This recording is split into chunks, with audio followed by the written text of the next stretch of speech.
Welcome to my channel ভাই ভাই। High কার তো বন্ধুরা, এই মাছটা প্রচুর কষ্টের পরে পেয়েছি।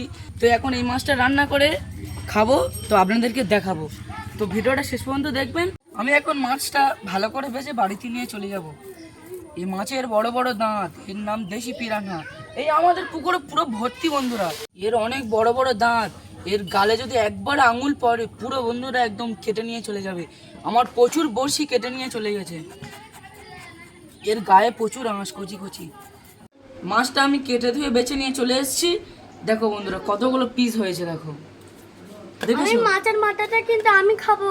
আচ্ছা ঠিক আছে, আমি এখন ভাজার জন্য লঙ্কার গুঁড়ো, হলুদ গুঁড়ো ও লবণ দিয়ে ভালো করে মাখিয়ে নেব।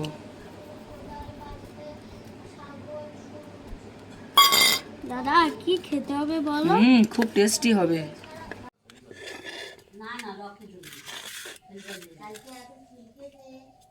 মাছের তেলেই আমি আলুগুলোকে ভেজে নেব।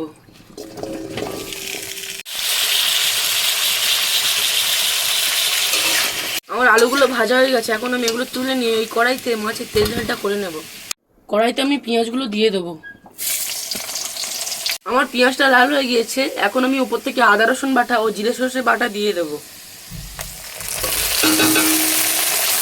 আদা রসুনের গন্ধটা চলে যাওয়ার সাথে সাথে কেটে রাখা টমেটো ও কাঁচা লঙ্কা আমি দিয়ে দেবো। হলুদ, লঙ্কার গুঁড়ো ও নুন। আমার মশলা কষে এসছে এবং টমেটোগুলো গলে গিয়েছে, এখন আমি ওপর থেকে দিয়ে দেবো ভেজে রাখা আলু। এবার সিদ্ধর জন্য দিয়ে দেবো আমি পানি। আমার ঝোলটা ফুটে এসছে, এখন আমি এক এক করে মাছগুলো দিয়ে দেবো।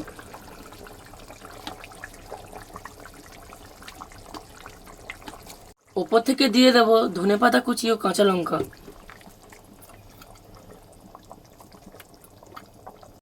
আমার মাছের তেল ঝালটা রেডি করে ফেলেছি। কত লোভনীয় টেস্টি হয়েছে, দেখো কত কালারফুল এসছে, আর পিসগুলো কত বড় বড় দেখুন। ভাই স্কুলে গেছে, ভাই স্কুলতে আসলেই আমরা একসঙ্গে খাবো। তো বন্ধুরা, আমার ভিডিওটা ভালো লাগলে একটি লাইক ও চ্যানেলটিকে সাবস্ক্রাইব করে দেবেন, একটা কমেন্টও করে যাবেন।